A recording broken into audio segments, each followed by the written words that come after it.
네, 오늘은 예레미야에 대해서 말씀을 나누겠습니다. 예레미야.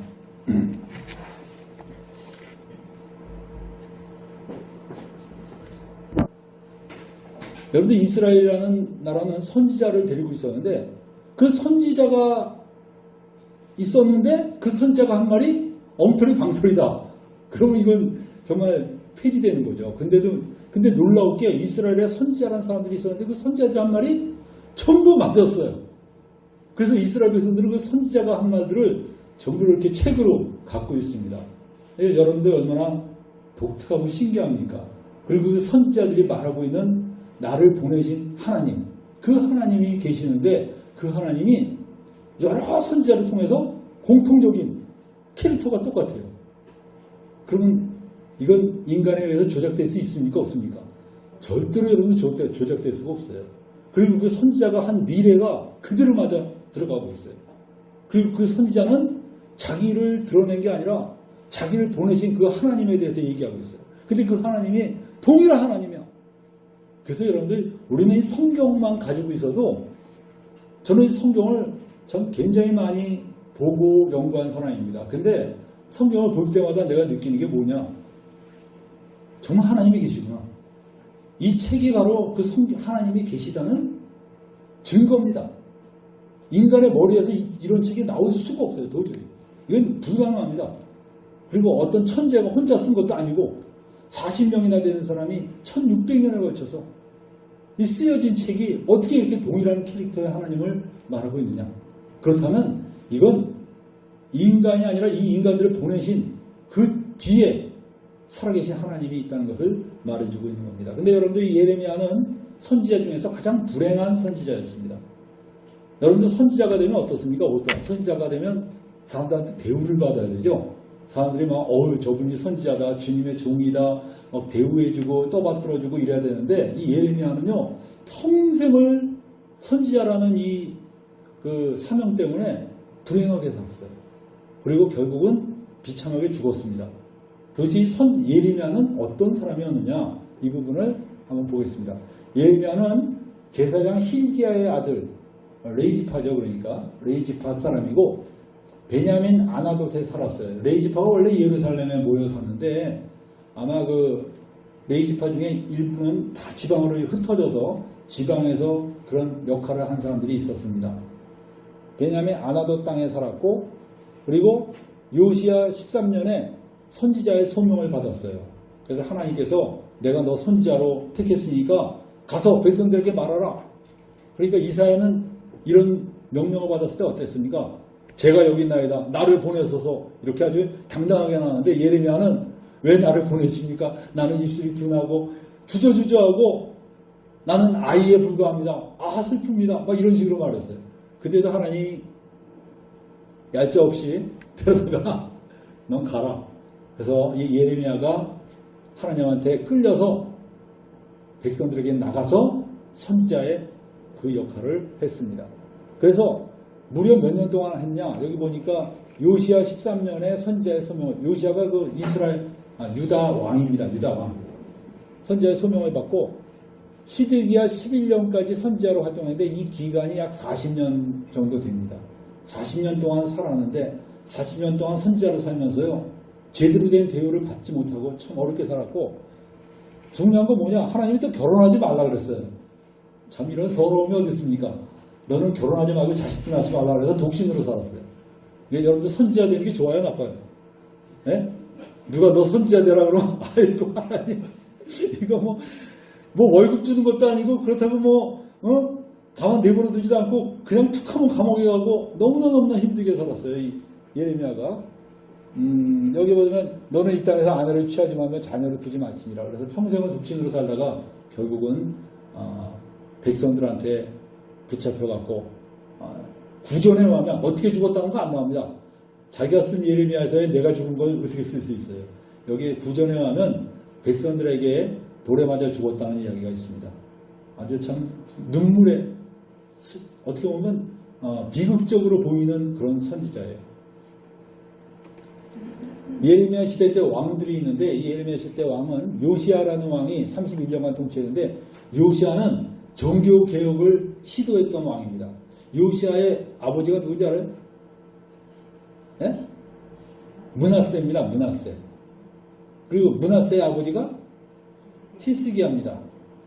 히스기야가 그냥 15년 더 살게 해달라고 해서 살게 해줬더니 그 사이에 므낫세를 나갔고, 므낫세가 아주 개판을 쳤어요. 그냥 그 이스라엘의 히스기야가 겨우 산당을 제거하고 우상을 제거했는데, 므낫세가 왕이 되는 순간에 온 나라를 우상 천지로 만들었습니다. 그리고 이사야를 톱으로 죽였어요. 이사야 선지자 있죠? 므낫세 시대에 이사야가 죽었고, 므낫세가 아무튼 어떤 철학을 갖고 있었냐? 그 당시에 므낫세 시대에 잘 살던 나라가 어디냐? 아수르였습니다. 아수르. 그래서 이 아수르가 너무 잘 사니까 분명히 아수르가 믿는 하나님이 우리가 믿는 하나님보다 더 뛰어난 하나님이다, 이렇게 깜찍한 생각을 하고, 글쎄 아수르의 모든 우상에 숭배하는 것을 그대로 베껴서 자기 나라에 심어버렸어요. 그래서 하나님이 므낫세의 죄 때문에 이 유다를 멸망시키기로 결정하셨습니다. 므낫세는 그래도 자기 시대 때는 멸망이 안 됐으니까 지가 잘한 줄 알고서 그냥 살다가 므낫세가 죽었습니다. 그 므낫세 다음의 아들이 요시아인데, 이땐 돌이키기가 너무 늦었습니다. 온 나라가 우상에 찌들어 있는 나라인데 요시아 하나가 몸부림치면서 종교개혁을 해보려고 했는데 이루어지지가 않았습니다. 제대로. 그래서 그대로 이 나라가 부패와 타락으로 계속 치닫고 있었던 그 시대에 바로 예레미야가 선지자의 소명을 받아갖고 백성들에게 말하기 시작한 겁니다. 그리고 이 요시아가 죽고 나서, 요시아가 애국과 싸우다가 죽었거든요. 죽자마자 그의 아들 여호아스라는 아들이 3개월간 통치했는데, 여호아스가 그 애국에 반항을 했습니다. 애국을 배반을 했어요. 요시아가 애국이 이기는 바람에 애국의 지배를 받았는데, 요시아가 애국에 반항하자 애국의 바로누고에게 잡혀서 애국에서 팽사했습니다. 그리고 그 요시아의 둘째 아들이 여호야김입니다. 여호야김인데 이 여호야김은 친애국 정책을 폈습니다. 친애국 정책을 피니까 친애국 정책을 펴고 예레미야를 굉장히 박해를 했어요. 예레미야를 굉장히 못살게 굴었습니다. 그런데 여호야김은 마침내 바벨론이 쳐들어왔을 때 바벨론 왕한테 끌려가서 결국은 아주 비참하게 죽은 걸로 알고 있습니다. 최후가 어떻게 죽었는지 모르지만 바벨론에 끌려가서 죽었어요. 그 다음에 여호야김의 아들이 있습니다. 이 아들도 나이 8세에 왕이 되는데, 나이 8세에 왕이 됐어도 그 수렴청정이 있겠죠. 수렴청정한 어미나 다른 사람에 의해서 수렴청정이 됐는데, 그 예루살렘에서 3개월간 했는데도 평이 악한 왕이었다고 말했어요. 3개월 동안에 얼마나, 그러니까 거의 하나님을 경외하는 마음이 전혀 없던 그런 왕이었습니다. 이때 바벨론이 쳐들어와서 여호야긴을 비롯해서 그 백성들을 10,000명 정도를 끌고 갑니다. 근데 그 10,000명이 주로 어떤 사람들이야? 다 관리자들이에요. 그러니까 우리나라에 만약에 쳐들어와서 데려가는데 누구 데려가냐? 대통령, 국회의원, 재벌, 이런 사람들만 다 골라서 10,000명을 딱 채워갖고 가버리면 우리나라 뭐가 됩니까? 네? 그래도 우리 5천만 명이 되는데 10,000명 빠졌다고 뭐가 되겠냐? 근데 여러분들 알짜배기 10,000명만 싹 데리고 가면 우리나라 뭐가 돼요?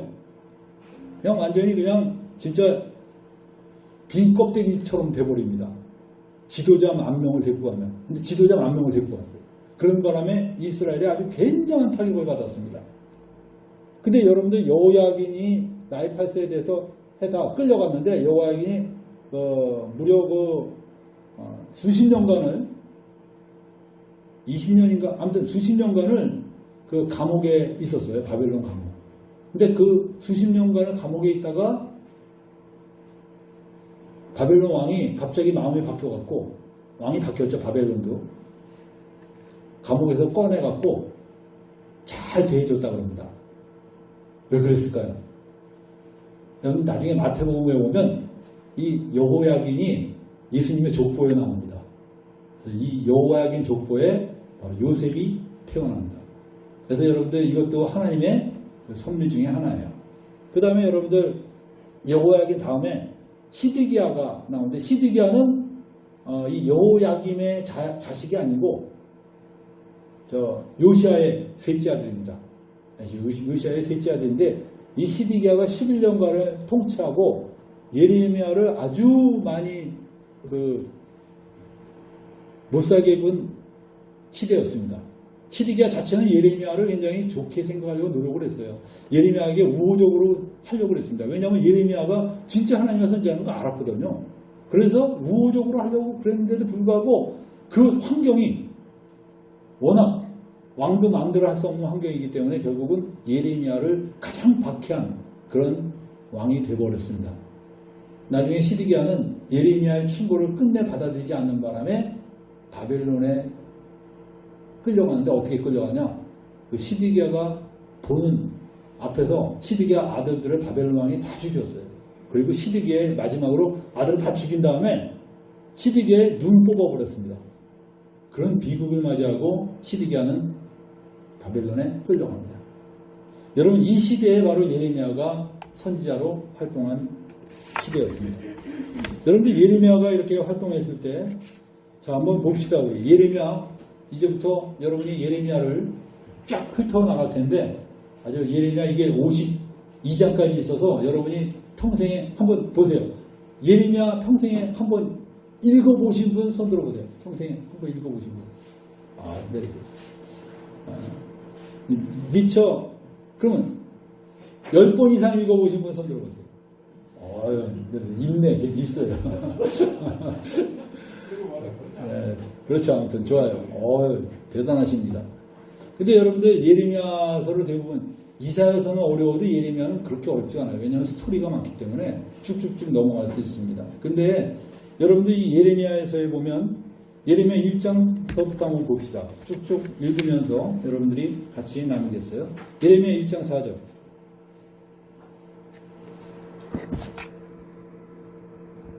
1장 4절에 보면 자, 여호와의 말씀이 내게 임하니라. 이르시되 내가 너를 복중에 짓기 전에 너를 알았고 내가 태에서 나오기 전에 너를 구별하였고 너를 열방의 선지자로 세우노라 하시기로. 뭐라 그랬어요? 6절에 내가 가로되 슬프도소이다 주 여호와여 보소서 나는 아이라 말할 줄 알지 못하나이다. 굉장히 기뻐한 게 아니라 뭐라 그랬어요? 슬퍼했어요. 어떻게 보면 자기의 미래를 안 것처럼 슬퍼했습니다. 그렇지만 예레미야의 독특한 점이 뭐냐? 이렇게 징징대도요. 예레미야는 하나님 말씀 다 지켰어요. 얼마나 멋있습니까? 네, 알겠습니다. 이런 거 안 지킨 사람보다 징징대면서도 끝까지 다 지킨 이 예레미야가 얼마나 참 아름답고 귀한지 모르겠어요. 여기 보면 유다의 죄를 보면 자, 우리 유다는 어떤 죄를 범했기 때문에 이런 고통을 당하게 됐냐? 예레미야 2장 19절 한번 보겠습니다. 내 악이 너를 징계하고 내 패역이 너를 책할 것이라. 그런즉 너는 내 하나님 여호와를 버림과 내 속에 나를 경외하며 하는 것이 악이요 고통인 줄 알라. 주 만군의 여호와의 말입니다. 여러분들 예레미야의 예언의 핵심은 그겁니다. 너희들이 죄를 범했기 때문에 하나님이 바벨론이라는 이 제국을 통해서 너희들을 망하게 하고 다 포로로 끌고 갈 것이다. 그러니까 너희들은 회개하라 차원이 아니라 순순히 그 징계를 받아들이라는 거예요. 그게 예레미야의 메시지의 핵심입니다. 그러면 여러분이 만약에 여러분이 백성의 입장이라고 한번 생각해 보세요. 자, 내가 한일합방 시대 때 돌아다니면서 여러분 이 나라는 하나님 앞에서 범죄했기 때문에 일본에게 징계를 받는 것입니다. 그러니까 일본을 순순히 받아들이십시오라고 돌아다니면 사람들이 날 뭐라 그럴까요? 예? 완전히 매국노죠.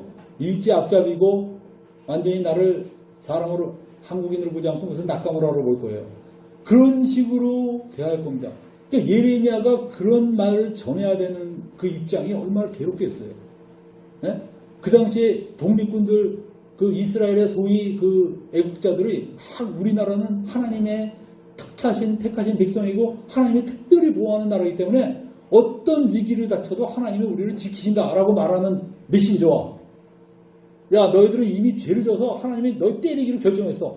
그러니까 순순히 이 포승줄을 받아라. 이 오라를 받아라 하는 그 사람과 누가 더 마음에 들겠습니까? 백성이.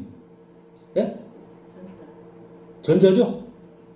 근데 하필이면 예레미야가 후자를 맡았어요. 그러니까 얼마나 괴로워요.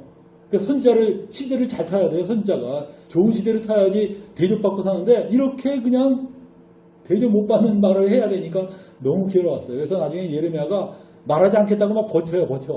그러니까 하나님이 나한테도 말하라 그러는데 예레미야가 나중에 그래요. 아유 내가 말하지 않으려니까 내 속이 막 불타는 것 같고 말하자니 백성들이 두렵고 아니 난 한마디로 난 미치겠다. 그게 여러분들 예레미야의 그 심정입니다. 그래서 여러분들 예레미야가 백성들에게 가서 계속 얘기를 해요. 근데 좋은 말을 하면 얼마나 좋습니까? 여러분이 내가 예언할 때 여러분에게 하나님이 당신을 사랑하십니다. 하나님을 당신을 크게 해주실 겁니다.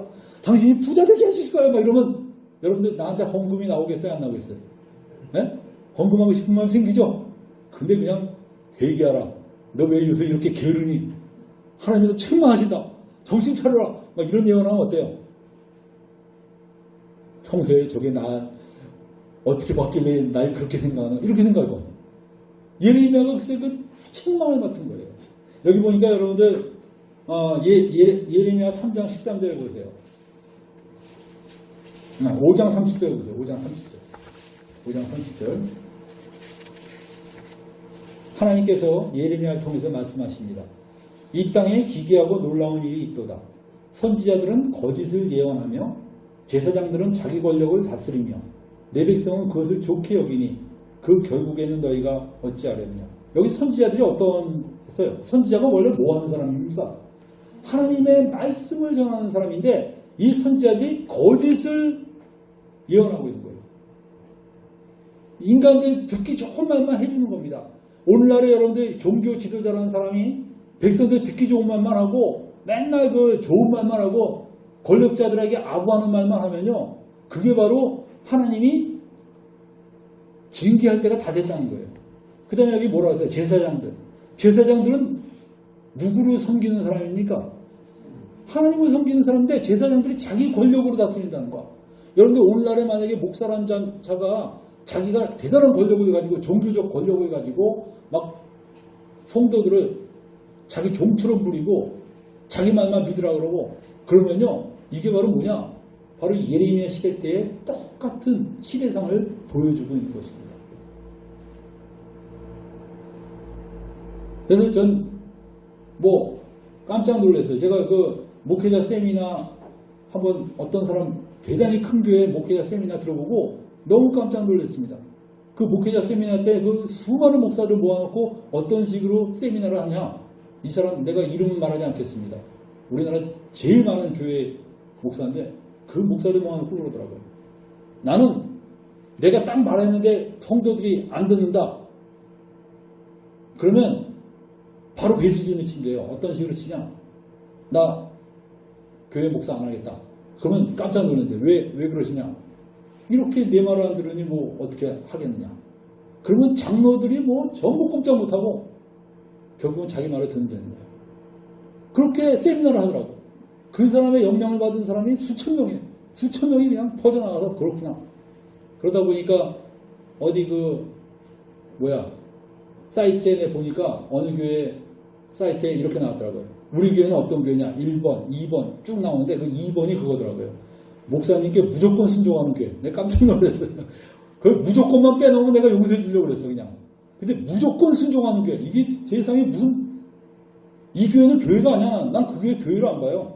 우리 하나님께 무조건 순종해야지 어떻게 인간에게 무조건 순종해. 여러분들 만약에 제가 여러분에게 엉뚱한 말 하는데도 무조건 순종하라 그러면요. 저 몽둥이를 패서 쫓아버려야 돼요. 있을 수가 없습니다. 있을 수가 없어요. 근데 제사장들이 그 당시 이스라엘 백성들의 제사장들이 자기 권력으로 완전히 종교 권력으로 백성들을 다스렸어요. 그러니까 하나님이 예레미야를 통해서 말씀하신 겁니다. 책망하신 겁니다. 너희가 어떻게 하겠냐. 그 결국은 너희 피할 길이 없어. 제사장마저도 이러니 세상의 백성들이 누구를 의지하겠어요? 예레미야 5장 1절 한번 보세요. 5장 1절. 한번 읽어봅시다. 너희는 예루살렘 거리로 빨리 왕래하며 그 넓은 거리에서 찾아보고 알라. 너희가 만일 공의를 행하며 진리를 구하는 자를 한 사람이라도 찾으면 내가 이 성을 사하리라. 하나님께서요, 예루살렘 거리를 빨리 왕래하면서 넓은 거리에서 보라는 거야. 그러면서 정말 공의를 행하고 진리를 구하는 자를 한 사람이라도 찾으면 내가 용서하겠다 그랬어요. 근데 문제는 뭐가 없어요? 그 한 사람이 없는 거야. 그 한 사람이 없는 거야. 아마 여러분 마음속에 예레미야 한 명 있잖아요. 아마 이렇게 깜찍하는 거 같지 몰라요. 그죠? 하나님은 그걸 말씀하신 게 아닙니다. 예레미야는 지금 하나님의 말씀을 전하는 메신저일 뿐이에요. 근데 이 예레미야 중에 정말 거리를 다니면서 진짜 하나님을 경외하는 사람이 있는가 돌아다니면서 봤는데 한 명도 못 만난 거예요. 이런 기가 막힌 상황에서 하나님이 할 수 있는 게 뭐겠어요? 5장 7절 보세요. 5장 7절. 내가 어찌 너를 사하겠느냐? 내 자녀가 나를 버리고 신이 아닌 것들로 맹세하였으며 내가 그들을 배불리 먹인즉 그들이 행음하며 창기의 집에 허다히 모이며 그들은 살찌고 두루 다니는 순말같이 각기 이웃의 아내를 따라 부르짖는도다. 나 여호와가 이르노라. 내가 어찌 이 일들을 인하여 벌하지 아니하겠으며 내 마음이 이런 나라에 보수하지 않겠느냐. 온 나라 백성들이 완전히 도덕적으로 타락하고 부패하고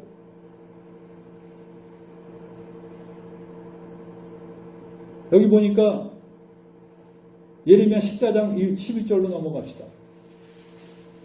예레미야 14장 11절 한번 읽어봅시다. 여호와께서 또 내게 이르시되 너는 이 백성을 위하여 복을 구하지 말라. 그들이 금식할지라도 내가 그 부르짖음을 듣지 아니하겠고 번제와 소제를 드릴지라도 내가 그것을 받지 아니할 뿐 아니라 칼과 기근과 연병으로 그들을 멸하리라. 이때 예레미야가 이렇게 기도합니다. 내가 가로되 슬프도소이다 주 여호와여 보시옵소서. 선지자들이 그들에게 이르기를 너희가 칼을 보지 아니하겠고 기근은 너희에게 이르지 아니할 것이라. 여호와께서 이곳에서 너에게 확실한 평강을 주시리라 하나이다. 이게 무슨 선지자예요? 이게 거짓 선지자죠? 이렇게 너희 잘 되고 잘 먹고 잘 살리라. 그냥 뭐 네 영혼이 잘된 같이 하면서 그냥 잘 먹고 잘 산다는 얘기만 계속하는 거예요. 그래서 14절에 여호와께서 내게 이르시되 선지자들이 내 이름으로 거짓 예언을 하도다. 나는 그들을 보내지 아니하였고 그들에게 명하거나 이르지 아니하였거늘 그들이 거짓 계시와 복술과 허탄한 것과 자기 마음의 속임으로 너에게 예언하도다. 그래서 여러분들 세상에 있는 많은 소위 예언한다고 하는 사람들이 자기 생각, 자기 거짓 이런 말로 막 하는 거예요. 저는 얼마 전에 어느 자매님이 저한테 그런 얘기 해주더라고요. 기도원에 갔더니 신천지가 와서 막 이렇게 성경을 가르치려고 막 그러는데 그걸 거절했어요. 그랬더니 다른 자매가 오더니 자기가 예언하는 척 하면서 너는 왜 얼마 전에 너에게 온 귀중한 메신저를 거절했느냐 이렇게 예언을 해주더래요. 그 둘이 뭐야 둘이? 예? 야, 짠 고스톱이라고 그러나 그거? 그걸 예언인 것처럼 세상에는 너무나 거짓말쟁이들이 많아요. 세상에. 근데 이 마음 약한 사람들 있죠? 마음 약한 사람들 어때요? 또 가슴이 쿵 내려앉잖아. 아이고 내가 이거 참 어떻게 하면 좋을까? 여러분들 우리 예수 믿는 사람은요 마음을 강하게 해야 돼요. 말씀에 딱 서 있어야지 마음 약하면 이 사람 말에 휘둘리고 저 사람 말에 휘둘리고 완전히 이상한 사람 되는 거예요. 그래서 무슨 말도 안 해서 딱 끊어버릴 줄 알아야지 괜히 내가 예언해 줄게. 그런 예언 함부로 받지 마세요. 기도원에 가서 머리 함부로 들이밀지 마세요. 아주 여러분들 나중에 올무가 됩니다. 하나님이 나에게 필요하시면 나에게 말씀하실 거예요. 성지자매들을 통해서 권면하실 겁니다. 그것을 믿으세요. 그래서 여러분들 이렇게 이스라엘 유다가 타락하고 부패했습니다. 이때 예레미야는 하나님께 기도합니다. 여러분들 예레미야 14장 19절 한번 볼까요? 14장 19절. 한번 예레미야의 기도를 보세요. 여러분들 예레미야가 얼마나 나라를 사랑하고 민족을 사랑했는지 모릅니다. 주께서 유다를 온전히 버리시나이까? 주의 심령이 시온을 싫어하시나이까? 어찌하여 우리를 치시고 치료하지 아니하시나이까? 우리가 평강을 바라다 좋은 것이 없고 치료받기를 기다려도 놀람을 보나이다. 여호와여, 우리가 우리의 악과 우리 조상의 죄악을 인정하나이다. 우리가 주께 범죄하였나이다. 이게 회개 아닙니까? 내가 죄를 범했습니다. 내가 정말 주님께 죄를 범한 것 인정합니다. 주의 이름을 위하여 우리를 미워하지 마옵소서. 주의 영광의 위를 욕되게 하지 마옵소서. 우리와 세우신 주의 언약을 기억하시고 패하지 마옵소서. 열방의 허무한 것 중에 능히 비를 내리게 할 자가 있나이까? 하늘이 능히 소나기를 내릴 수 있으리까? 우리 하나님 여호와여, 그리하는 자가 주가 아니시니까. 그러므로 우리가 주를 앙망하는 것은 주께서 이 모든 것을 만드셨음이니이다. 여호와께서 내게 이르시되 모세와 사무엘이 내 앞에 섰다 할지라도 내 마음은 이 백성을 향할 수 없나니 그들은 내 앞에서 쫓아내치라. 여러분들 이렇게 예레미야가 울부짖고 기도하는데도 하나님께서 15장 1절에 뭐라고 말씀하셨어요? 한번 읽어보세요. 여호와께서 내게 이르시되 모세와 사무엘이 내 앞에 섰다 할지라도 내 마음은 이 백성을 향할 수 없나니 그들은 내 앞에서 쫓아내치라. 그래서 그들이 만일 내게 말하기를 우리가 어디로 나아가려 하거든 너는 그들에게 이르기를 여호와의 말씀에 사망할 자는 사망으로 나아가고 칼을 받을 자는 칼로 나아가고 기근을 당할 자는 기근으로 나아가고 포도될 자는 포도됨으로 나아갈지니라 하셨다 하라. 그러면서 하나님께서 이 백성에게 징계 내리시게 한 것을 돌이키지 않으실 것을 결정하셨어요. 자, 여러분들, 자, 한번 보세요. 여러분들이 인생을 살다가 하나님 앞에서 범죄했을 때 하나님이 여러분을 징계하시려고 할 겁니다. 그때 여러분은 어떤 태도를 가져요? 먼저 회개할 수 있어요. 그죠? 하나님, 제가 잘못했습니다. 회개하면 그 징계를 돌이킬 수 있어요. 하나님. 근데 그 회개할 기회를 놓쳤어요. 더 나아갔어. 이제 징계를 내가 아무리 하나님께 호소해도 하나님 징계 안 돌이키시겠대요. 그러면 두 번째 내가 취해야 될 태도가 뭡니까? 네? 이제 하나님이 말을 안 들으시니까 나는 이제 부처님한테 가야 돼요? 안 되죠? 어떻게 해야 됩니까? 징계를 순순히 받는 거예요. 겸손하게 하나님, 제가 잘못했습니다. 그 징계를 순순히 받는 겁니다. 그래서 여러분들 예레미야 시대 때의 이스라엘은 이미 하나님이 한계를 넘어섰기 때문에 너희들은 징계를 받아야 된다. 그래서 예레미야가 한 메시지는 뭐냐? 너희가 회개하면 징계를 돌이키시리라. 이게 아니라 순순히 징계를 받아라. 이게 예레미야의 메시지였어요. 순순히 매 맞아라 이거. 종아리 걷어 그러면 걷으라는 거야. 근데도 안 걷겠다고 그냥 막 도망다니고 그냥 막 어디 숨어 있고. 그러니까 예레미야가 눈물을 흘리면서 그러지 말고 빨리 와서 종아리 걷고 딱 대기하라는 거예요. 그래서 끝까지 안 믿고 돌아다니니까 나중엔 종아리 맞을 거를 어떻게 됐어요? 몽둥이로 머리 맞은 거야. 그래서 아주 그냥 다 기절하고 쓰러진 거예요. 겸손해야 될 그 상황에서 이스라엘이 받아들이지는 않은 겁니다. 여러분들, 저는 이 예레미야가 이스라엘 자기 백성을 위해서 굉장히 많은 참 기도를 하고 눈물로 호소한 것이 예레미야 애가서라는 책이 있습니다. 이 예레미야 다음에 나오는 건데 그 애가서에 아주 구구절절히 안타까워하면서 울부짖는 그 호소가 나와요. 여러분들 예레미야는 아까 말했듯이 선지자로 살면서 예레미야는 참 많은 고난을 당했습니다. 아까 말했듯이 예레미야는요 그 선지자로서 살 때 한번 봅시다. 일단 하나님이 독진으로 살라고 그랬어요. 왜냐하면 넌 곧 나라가 이런 어려움이 생기고 그리고 이런 많은 문제가 생기니까 너는 아내를 취하지도 말고 자식을 두지도 말라. 그게 상징입니다. 이스라엘 백성들에게 저 사람 왜 결혼 안 해? 그러니까 저 사람 이제 곧 나라가 망할 건데 결혼을 못 하냐. 그런 상징적인 의미를 갖고 있었어요. 그래서 안 했어요. 나이가 50이 넘도록 안 했어. 내가 보니까 40년 동안 선지자 노릇 했으니까 50이 넘었겠지 뭐. 네? 그래서 여러분들 너무 호라비로 살고 있다고 한번 생각해보세요. 저 사람 하나님 믿으면서. 그 다음에 두 번째는 예레미야는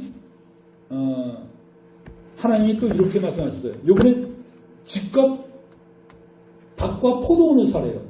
이거 왜 또 뚱딴지 같은 일입니까? 아니 나라가 이제 곧 팔리는데 땅 사라 그러면 여러분들 집값이 반값으로 폭락하는데 집 사라 그러면 사겠어요 안 사겠어요? 예? 집값이 이제 완전히 폭락해. 근데 하나님이 집을 사라는 거야. 형제님 사시겠어요? 그렇죠. 할렐루야. 이게 바로 믿음의 자세입니다. 형제님 사시겠어요? 저러면 안 됩니다, 여러분들. 하나님이 사라면 사야죠, 그냥. 여러분들 하나님이 사라면 사야 됩니다, 집을. 사라 그래요.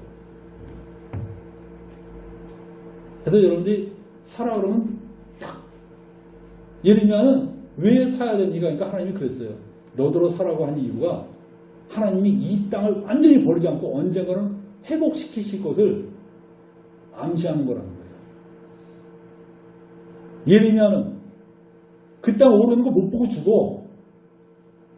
근데 네가 삼으로써 하나님이 결국 이 백성을 완전히 버리지는 않을 것이라는 것을 알려주기 위해서 살아난 거예요. 그러니까 예레미야가 또 있는 데 없는 데 다 털어서 포도원과 이런 거 삽니다. 거기에 난 포도 따먹지도 못하고 죽었어, 예레미야는. 근데도 그냥 하나님이 살아니까 사는 거예요. 이게 여러분들 선지자로서의 길입니다. 그리고 여러분은 그럴 거예요. 아, 난 선지자의 길 안 걸을 거야. 아닙니다, 여러분. 우리 예수 믿는 사람이 다 선지자의 길을 걸어야 되는 사람들이에요. 우리는 세상의 빛과 소금으로 하나님의 말씀을 순종해야 되는 그 사람입니다. 선지자의 길만 안 걸으면 이렇게 순종 안 해도 될까요? 이런 깜짝이야 생각하지 마세요. 있을 수가 없습니다, 여러분. 예레미야는 어떤 삶을 살아야 되는가를 보여주고 있는 사람이에요. 아시겠습니까? 여러분들, 예레미야가 또 하나님께 순종해야 되는 부분을 간단히 얘기하면 예레미야 32장 3절 한번 보세요.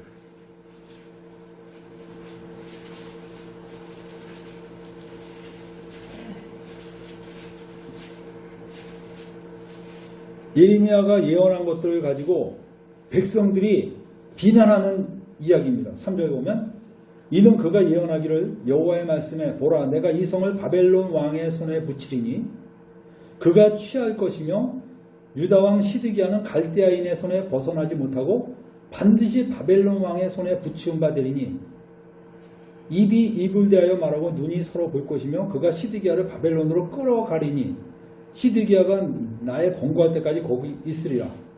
나 여호와가 말하노라 너희가 갈대아인과 싸울지라도 승리하지 못하리라 하셨다. 하나님이 이렇게 예레미야가 예언했어요. 기분이 좋을까요? 나쁠까요? 네? 시드기야가 왕인데 그 왕 앞에서 시드기야 왕이 끌려갈 것이고 그 백성들한테 얘기한 거야. 너희는 싸워도 질 거다 그랬어요. 아니 지금 전쟁터에서 대치하고 있는 중인데 이 사람 돌아다니면서 야 싸워도 질 거니까 싸우지 말라는 거야. 그리고 왕 끌려갈 거다.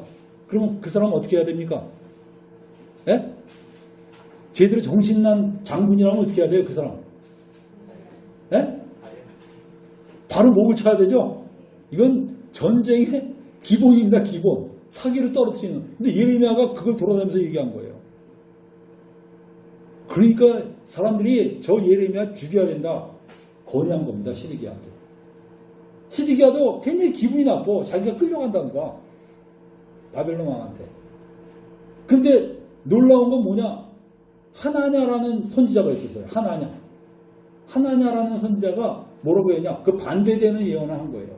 뭐라고 예언했냐? 28장 1절 한번 보세요. 28장 1절에 보면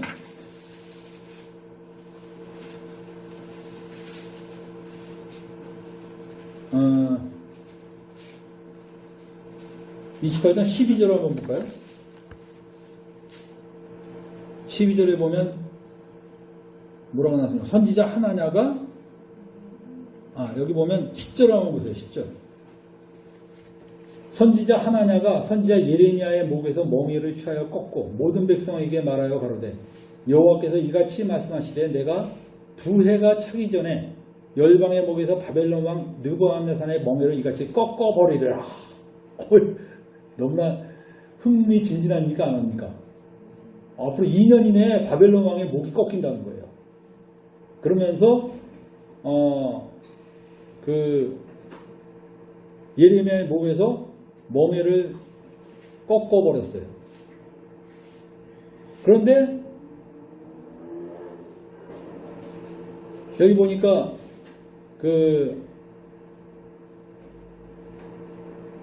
하나님께서 뭐라고 말씀하십니까? 13절에 너는 가서 하나냐에게 말하여 이르기를 여호와의 말씀에 내가 나무 멍에를 꺾었으나 그 대신 새 멍에를 만들었느니라. 만군의 여호와 이스라엘 하나님이 이같이 말하노라. 내가 새 멍에로 이 모든 나라의 목을 메어 바벨론 왕 느부갓네살을 섬기게 하였으니 그들이 그를 섬기리라. 그러면서 15절 한번 읽어보세요. 다같이. 선지자 예레미야가 선지자 하나냐에게 이르되 하나냐여 들으라. 여호와께서 너를 보내지 아니하셨거늘 네가 이 백성으로 거짓을 믿게 하는도다. 그러므로 여호와께서 말씀하시되 너를 지면에서 제하리니 내가 여호와께 폐역하는 말을 하였습니다. 금년에 죽으리라 하셨느니라 하더니 선지자 하나냐가 그해 7월에 죽었다. 여러분들 하나님의 이름을 빙자해서 거짓을 이용한 하나냐가 그대로 죽었어요.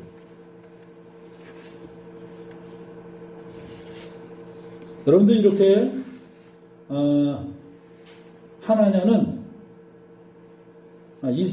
예레미야는 하나님을 섬기기 위해서 가장 불리한 위치에서 가장 어려운 말들을 그는 꺼내서 말했고 끊임없이 죽음을 직면하면서 그는 이야기를 했습니다.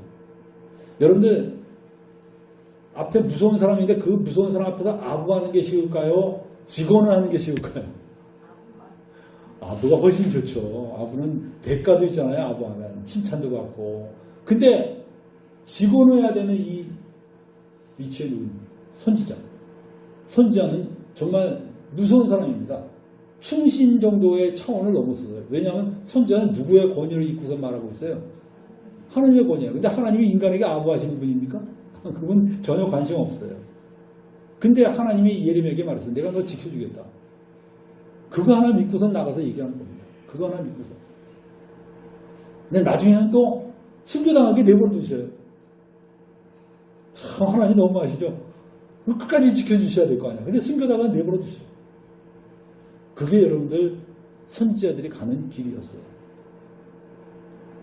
그래서 여러분들 예레미야는 굉장히 많은 고난을 받았는데 여기 보니까 예레미야가 자기 예언을 전부 적어서 여호야김이라는 왕한테 보냈어요. 그러니까 여호야김 먼저 백성에게 읽었습니다.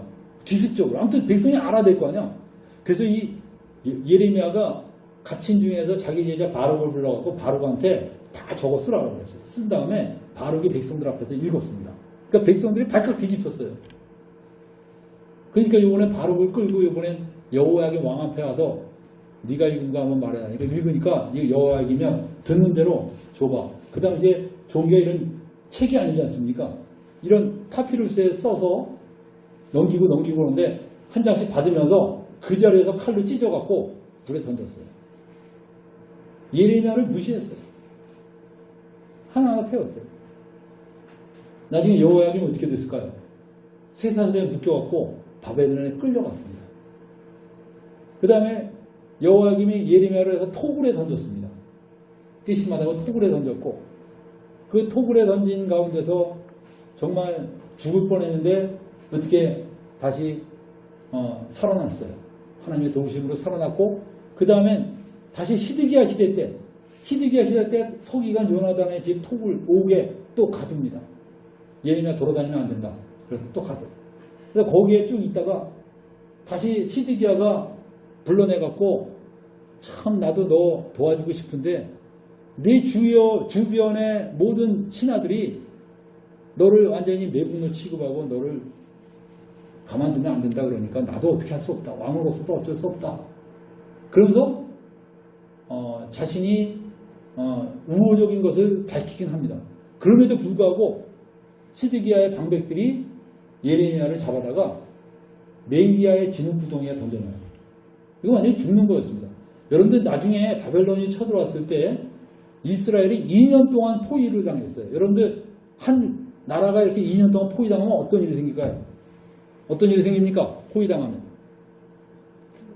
예? 일단 먹고 살기 힘들어지죠? 온 백성이 굶주리기 시작했습니다. 그런데 그 가운데서 예레미야가 멜기야의 진흙구덩이에 던져졌어요. 그럼 예레미야한테 빵 줄까요? 안 줄까요? 예?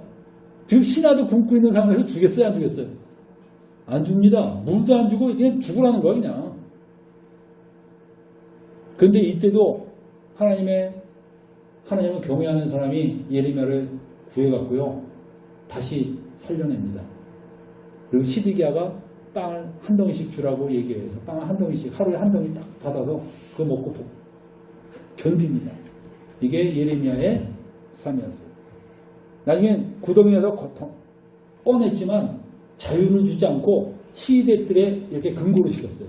그래서 시위대들에서 구덩이에 들어가 있지는 않지만 시위대들에서 살면서 예레미야는 계속 선지자의 그 역할을 해냈습니다. 나중에 여러분들 바벨론이 결국은 함락을 시켰어요. 그 바벨론이 함락시킨 게 언제냐? BC 586년입니다. 그때 바벨론에 의해서 이스라엘은 함락이 되고 마지막 왕이었던 시드기야, 끝까지 저항했던 시드기야는 붙잡혀서 자식들이 자기 눈앞에서 전부 죽고 그 죽은 것을 보고 난 뒤에 눈이 뽑혔어요. 그게 마지막 자기가 세상에서 본 마지막 장면이에요. 눈이 뽑히고 시드기야의 신하들은 다 죽었습니다. 전부 목 잘라 죽이고 그리고 그 밑에 좀 약한 신하들은 전부 끌고선 바벨론으로 옮겼는데 그때 옮겼을 때 아까 첫 번째 옮겼을 때는 얼마 한 10,000명 끌고 갔는데 두 번째 옮겼을 때는요 거의 온 백성을 끌고 가버렸어요. 그래서 유다에 남은 사람이 거의 누구만 남았냐? 거지 노숙자들만 남았습니다. 진짜 세상에서 별 볼일 없는 애들만 딱 남겨놓고 소위 잘 먹고 잘 나간다는 애들은 다 끌고 갔어요. 바벨론으로. 특이한 겁니다. 여러분들. 전 세계 역사상 한 국가의 백성을 이렇게 몽땅 끌어가는 이 정책은 아수르도 그랬지만 바벨론이 그랬는데 바벨론은 아주 독특했어요. 그래서 온 나라 백성을 끌고 가버린 거예요. 그래서 그냥 나라 자체를 없애버려서 그래서 바벨론의 정책이 뭐냐? 온 세계를 통합시키는 거예요. 이렇게 다 섞어갖고. 그러니까 우리나라 같으면 이런 식입니다. 일본 애들이 우리나라 국민들을 전부 일본으로 데리고 가고 일본에 있는 애들 전부 우리나라 데리고 가서 다 섞어버리는 거예요. 그래서 우리나라에 5천만 명 중에 한 100만 명만 남고 다 일본 사람이야 나머지. 그러면 어떻게 돼요 우리나라? 예? 없어지는 거죠? 그래서 우리나라는 일본의 한 지방이 되는 거죠. 그런 식으로 정책을 핀 게 바로 바벨론이었습니다. 그런데 하나님이 말씀하십니다. 그 남은 자, 얼마 안 되는 그 남은 자를 하나님이 보존하시겠다는 거예요. 그래서 결국 다시 이스라엘을 회복시킬 거다. 그것을 예레미야를 통해서 줬는데 예레미야가 뭐라 그러냐? 70년 만에 너희가 회복될 것이다 그랬어요. 70년. 딱 숫자를 줬어요. 그래서 여러분들 소름 끼치는 겁니다. 이게. 만약에 우리나라가 한일 합방 딱 되면서 막 온 나라 백성들이 막 말도 안 된다 막 부르짖는데 선지자가 나타나서 35년 만에 너희들은 해방될 것이다. 그러면 어때요? 예? 근데 그 선지자가 믿을만한 선지자야. 그 숫자가 딱 주어지면요. 일본 앞잡이 노릇 할 사람 있어요? 없어요? 없습니다. 35년 만에 이강수가 안 넘어가요 거기로. 35년 만에 해방이 돼 내가 왜 일본에 협조를 해요? 35년 후에는 그러면 난 역적되는데. 그래서 이스라엘 백성들은 그 70년이라는 숫자를 딱 듣고요. 그 70년 동안 겸손하게 독립운동 안 했어요 그냥. 무슨 독립운동 안 했어요. 왜? 하나님이 70년 만에 해방시켜준다 그러니까 독립운동 안 하고 협조했어. 협조. 바벨론에 협조했다니까. 그래서 바벨론에서 총리가 누구였습니까? 다니엘이 총리였잖아. 다니엘 있지. 그 다음에 또 누구 있어요? 수장관, 느헤미야 이런 사람들이 다 바벨론에 협조했어요. 왜냐? 70년 만에 해방시켜준다 그랬으니까. 그리고 그 70년이 딱 되니까 어때요? 다니엘이 하나님 앞에 딱 가서 책 딱 펴놓고 하나님 예레미야를 통해서 70년 만에 우리 돌아가게 하신다고 하시지 않았습니까? 딱 기도합니다. 그러니까 하나님이 고레스라는 왕을 통해서 이스라엘에서는 전부 본국으로 돌아가라고 선포하게 해요. 야, 그러니까 이스라엘 백성들이 쫙 또 본국으로 갑니다. 세상에, 여러분들 이런 거 보면서도 우연 같아요? 하나님 계십니까? 안 계십니까? 여러분들 이 역사를 보면 깜짝 놀래요. 이건 도저히 있을 수가 없는 일이에요. 우리나라는 어떻게 해방됐습니까? 미국이 일본에 원자폭탄 2방이나 떨어뜨렸죠. 그것도 하나님의 역사고 하나님의 손길이죠. 근데 이스라엘은 그걸 원자폭탄 하나 안 떨어뜨리고 그냥 고레스라는 사람이 갑자기 어느 날 이스라엘 백성 돌아가라 그래. 참 놀라운 겁니다. 갑자기 이제 돌아왔어요. 왜 모든 나라는 내버려두고 왜 이스라엘만 돌아가라 그러냐? 보니까 이사야서의 예언이 나옵니다. 고레스라는 자가 나타나서 내 백성을 돌아가게 할 거라는 거야. 야, 이름까지 나와. 수대에 그런 얘기가 나옵니다. 고레스가 이사야 예언서를 읽고 벼락을 맞은 것처럼 놀랬대요. 자기 이름이 나오더니 이 고레스가 이스라엘 백성을 돌아가게 할 것이다. 그래서 고레스가 충격을 받고 이스라엘 백성을 저기다 돌려보냈다는 얘기가 있습니다. 실제로 여러분들 그 고레스가 태어나기도 수백 년 전에 어떻게 고레스를 말하고 있고 그 고레스는 성경 보고선 진 게 아니거든요. 이름을 자기가 그 이름 준 게 아버지가 그냥 지멋대로 졌는데 고레스야. 근데 그 고레스가 정말 이스라엘을 돌려보냈어요. 여러분들 이것이 바로 하나님의 놀라운 역사였습니다. 그리고 여러분들 더 놀라운 건 성경을 좀 더 연구해 보면 재밌는 게 있는데 예레미야가 그 70년이라는 이스라엘 백성들은 70년 만에 돌아올 것이다라는 이 예언을 했는데 왜 70년간이나 이스라엘은 이렇게 내버려뒀을까? 70년 너무 길잖아요. 우리나라처럼 한 36년 정도 하면 딱 좋을 텐데 왜 70년이나 하셨냐? 2배나 되는. 근데 여러분들 성경을 깊이 연구해 보면 이스라엘 백성들은 원래 50년 만에 그 땅을 7년 만에 땅을 한 번씩 쉬게 해야 돼요. 근데 이스라엘이 왕정이 되면서 그냥 날마다 농사를 진 거야. 7년마다 안식년으로 쓰라고 그랬는데도 안식년을 안 썼어요. 날마다 농사 진 거야. 그리고 그 왕정이 약 몇 년이 지나냐면 약 490년 정도가 왕정이 지났어요. 그래서 이스라엘에서는 다윗이 통치할 때가 BC 1000년 정도 됐거든요. 그리고 그 이전에 사울이 통치한 것이 그보다 한 40년 정도 되죠. 그런 통치 기관들을 전부 다 따져봤을 때 그보다 40년이 아니라 그보다 앞섭니다. 수십 년 되는데 그런 걸 통치 기관을 다 따져서 이렇게 보면요. 거의 490년 정도를 이들이 안식년 안 지켰어요. 그러니까 하나님이 쫙 모아서 70년 동안 안식년을 그냥 때린 거예요. 이거는 뭐 제가 그냥 성경 연구하면서 그냥 제가 나름대로 짐작한 거지 성경에서 그렇다는 얘기는 없어요.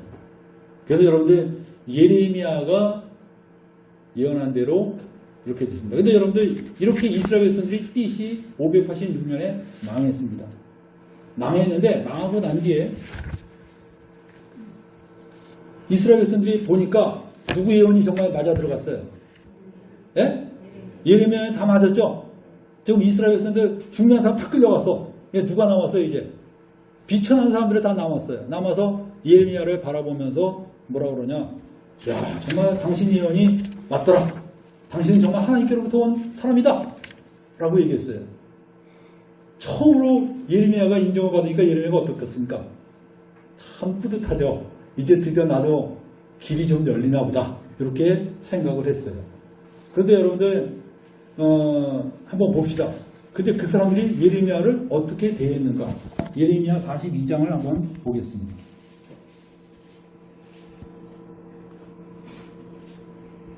그래서 예레미야 25장 11절 12절에 바로 하나님께서 말씀하시기를 이 온 땅이 황폐하여 놀림이 될 것이며 이 나라들은 70년 동안 바벨론을 섬기리라.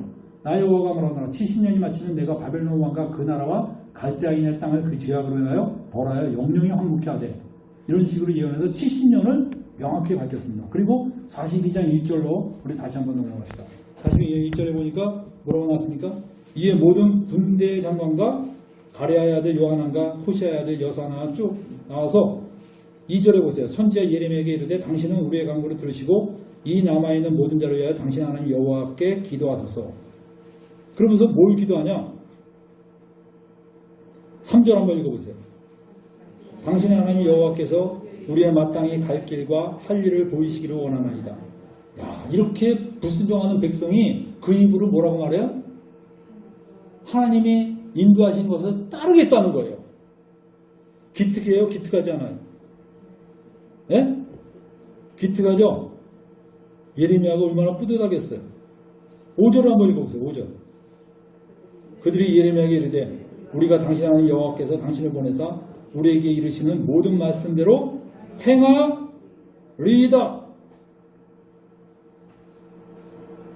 그 다음에 6절 시작. 우리가 당신을 우리 하나님 여호와께 보내면 그의 목소리가 우리에게 좋고 좋지 아니함을 물론이거냐 청종하려 함이라. 우리가 우리 하나님 여호와의 목소리를 청종하면 우리에게 복이 있으리이다. 야, 여기에 속아요. 예레미야가. 야, 이 사람들이 드디어 하나님 말씀 듣는다 그랬구나. 그래서 예레미야가 정말 하나님께 기도합니다. 하나님께 기도했는데 하나님이 뭐라고 말씀하시냐?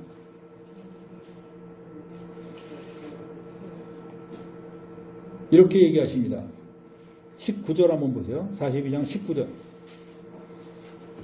유다의 남은 자들아 여호와께서 너희 일도 하신 말씀에 너희는 애굽으로 가지 말라 하셨고 나도 오늘날 너에게 경계하는 것을 너희는 분명히 알라. 그러면서 하나님이 뭐라고 말씀하시느냐? 너희는 애굽으로 가지 말라고 하셨어요. 그리고 22절에 뭐라고 그랬어요? 너희가 가서 우거하려는 곳에서 칼과 기근과 연병에 죽을 줄 분명히 알라. 너희들이 애굽에 가면 칼과 기근과 연병에 죽을 거라는 거예요. 그러면서 20절을 보면 20절에 이런 말이 나옵니다. 너희가 나를 너희 하나님 여호와께 보내며 이르기를 우리를 위하여 우리 하나님 여호와께 기도하고 우리 하나님 여호와께서 말씀하신 대로 우리에게 고하라. 우리가 이걸 행하리라 하여 너희 마음을 속였느니라. 너희 하나님 여호와께서 나를 보내사 너희에게 명하신 말씀은 내가 오늘날 너희에게 고하였어도 너희가 그 목소리를 도무지 순종치 아니하였음즉 너희가 가서 우거하려는 곳에서 칼과 기근과 연병에 죽을 줄을 분명히 알지니라. 다시 말하면 이 백성들이요 예레미야한테 당신 가서 하나님의 말씀을 들어오고 우리 그 말씀대로 순종하겠다 그랬지만 막상 예레미야 와서 말하니까요 이 백성은 들을 마음이 없어요. 이 백성이 이미 마음속에 결정을 했어. 어디로 가기로? 애국으로 내려가기로, 이집트로 내려가기로 결정한 거예요. 여러분들 우리 예수 믿는 사람들 이런 식의 깜찍한 행동하면 안 됩니다. 하나님 말씀하십시오. 제가 듣겠습니다. 그랬지만 이미 마음은 결정했어요. 이쪽으로 가기로. 네? 이쪽으로 가기로 결정해놓고 듣겠습니다. 이래놓고서 하나님이 가지 마라 그러면 얼굴빛이 변하는 거예요. 무슨 소리 하십니까? 이러면서. 여러분들 이게 어떤 겁니까? 기가 막힌 반역이에요. 이 백성들이 그렇게 기가 막힌 자기 나라, 온 나라가 망한 걸 보고도요 정신을 못 차렸어요. 그래서 43장 1절에 한번 보세요. 43장 1절. 예레미야가 모든 백성에게 그들의 하나님 여호와의 말씀, 곧 그들의 하나님 여호와께서 자기를 보내서 그들에게 이르게 하신 이 모든 말씀을 다 말하며 호사야 아들 아사랴와 가레야 아들 요나단과 그 모든 교만한 자가 예레미야에게 말하여 가로되 네가 거짓을 말하는도다. 우리 하나님 여호와께서는 너희는 애굽에 거하려고 그리 가지 말라고 너를 보내어 말하게 하지 아니하셨느니라 그래요. 좀 전까지 네가 들어오면 우리가 다 듣겠다고 해놓고 이제는 말하니까 하나님이 말씀하신 게 아니라는 거야. 그러면서 3절에 뭐라 그랬어요? 이는 네리아의 아들 바둑이 너를 꼬드겨서 우리를 대적하여 갈대아인의 손에 붙여 죽이며 바벨론으로 잡아가게 하려 함이라. 이렇게 얘기를 합니다. 여러분들 읽어보니까 어때요? 답답해요? 안 답답해요? 예? 근데 이게 우리의 모습들이에요. 우리가 이래요. 우리가 얼마나 고집이 세고 하나님 앞에서 완악한지 몰라요. 더 충격은 뭔지 아세요? 예레미야 44장 15절 한번 보세요. 44장 15절. 때에 자기 아내들이 다른 신들에게 분양하는 줄 아는 모든 남자와 같이 섰던 모든 여인 곧 애굽 땅 바드로스에 거하는 모든 백성의 큰 무리가 예레미야에게 대답하여 가로되 네가 여호와 이름으로 우리에게 하는 말을 우리가 듣지 아니하고 우리 입에서 낸 모든 말을 정령히 실행하여 우리의 본래 하던 것 곧 우리와 우리 선조와 우리 왕들과 우리 방백들이 유다 성읍들과 예루살렘 거리에서 하던 대로 하늘 여신에게 분양하고 그 앞에서 전제를 드리리라. 여러분들 이들이 고집 피우는 거 보세요. 뭐라고 고집 피웁니까? 예? 하늘 여신들에게 제사를 드리겠다는 거예요. 여러분들 그 예레미야 그 44장은 이미 예레미야가 어디로 끌려갔을 때냐? 애굽으로 끌려 내려갔을 때입니다. 애굽으로 예레미야가 이미 그들한테 끌려 내려갔어요. 내려간 상태에서 하나님은 모세를 통해서 뭐라 그러냐? 율법에 이렇게 말했습니다. 예레미야 말이 아니더라도 모세를 통해서 이런 얘기했어요. 너희들은 애굽으로 다시 내려가지 말라 그랬어요. 하나님이 애굽에서 탈출시켰잖아.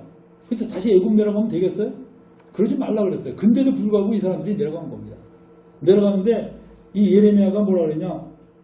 이런 얘기하니까 이 여자들이 뭐라 그랬어요? 야, 우리가 옛날에 그 하늘 여신에게 분양했을 때 잘 나갔다. 잘 나갔다는 거야. 근데 그거 안 하고서부터 우리가 이렇게 망했다는 거야. 여러분들 이런 걸 뭐라 그래요? 의사가 진단할 때 오른쪽 다리에 문제가 생겼는데 왼쪽 다리 잘라내는 사람 있죠? 이게 기가 막힌 거예요, 이게. 지금 이 사람들이 이 하늘 여신 섬기고 이래서 망한 건데 이들이 뭐라 하냐? 그 여신 섬길 때는 잘 나갔다는 거야. 그게 여러분들 참 이게 기가 막힌 거예요. 지금 우상을 막 섬겨요.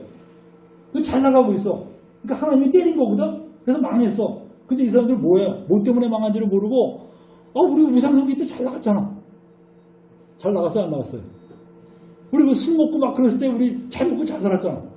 근데 그래서 맞았거든? 근데 그래서 맞았는데 그걸 모르고 계속 그 잘 나갔대 그 순간을 얘기하는 거예요.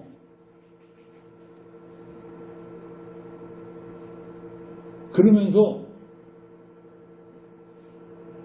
이런 얘기를 하니까 여기 보니까 여인들이 18절 한번 보세요. 우리가 하늘 여신에게 분양하고 그 앞에 전제드리던 것을 패한 후부터는 모든 것이 핍절하고 칼과 기근에 멸망을 당하였느니라. 이렇게 이런 진단을 내린 사람이 돌팔이 중에 그런 돌팔이가 없는 거예요. 그죠? 네? 감기 걸린 사람한테 폐병이라고 그래갖고선 이거 하고 똑같은 거예요. 이거 기가 막힌 거예요.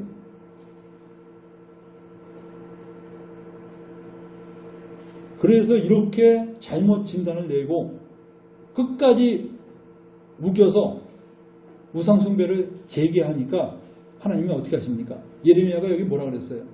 21절 한번 읽어보세요. 너희가 너희 선조와 너희 왕들과 방백들과 유다 땅 백성들이 유다 성읍들과 예루살렘 거리에서 분양한 일을 여호와께서 기억지 아니하셨느냐? 기억지 아니하셨느냐? 생각지 아니하셨느냐? 책망하는 겁니다. 여호와께서 너희 악행과 가증한 소리를 더 참으실 수 없었으므로 너희 땅이 오늘과 같이 황무하여 놀랜과 저주거리가 되어 거민이 없게 되었나니 너희가 분양하여 여호와께 범죄하였으며 여호와의 목소리를 청종치 아니하고 여호와의 법과 율례와 증거대로 행치 아니하였으므로 이 재앙이 오늘과 같이 너에게 미쳤느니라. 야, 이 사람이 명의입니다. 예레미야가 명의예요. 정확하게 본 거예요. 병의 원인은. 결국 이스라엘 백성들은 끝까지 이집트에 고집하다가요. 나중에 바벨론 왕이 이집트까지 쳐들어옵니다. 그래서 이집트를 완전히 초토화시키고 이집트에 있는 이스라엘 백성들 전부 다 칼로 죽입니다. 그래서 여러분들 예레미야는 백성들에게 돌에 맞아 죽었다는 얘기가 있고 이집트에 내려온 바벨론 군대가 칼날로 죽일 때 예레미야도 그냥 도배금으로 다 죽었다는 그런 얘기도 있습니다. 결국 예레미야는 그 이집트에서 숨을 거둡니다. 자, 우리 오늘 예레미야를 통해서 이 교훈을 받아야 될 게 있어요. 어떤 교훈을 받아야 됩니까? 바로 선지자로서의 삶은 어떤 삶을 사느냐, 이 선지자의 삶이 우리에게 교훈이 됩니다. 두 번째는 정말 타협하지 않고 끝까지 하나님의 진리를 말하는 이 선지자의 삶이 우리에게 교훈이 되고, 그리고 또 하나는 정말 이렇게 하나님 말씀을 제대로 받지 않고 고집을 피웠을 때 그 말로가 얼마나 기가 막힌가, 이거를 우리가 보게 돼요. 그래서 우리는 하나님의 말씀 앞에서 겸손해야 되고, 그리고 우리가 징계받아야 될 상황이 있을 때는 겸손한 마음으로 순순히 받아들일 수 있는 그런 자세를 가질 필요가 있습니다. 그래서 여러분들, 이 예레미야의 이 교훈이 우리에게 주는 것들을 잘 새겨서 우리 신앙생활에 제대로 적용했으면 합니다. 우리 기도하겠습니다.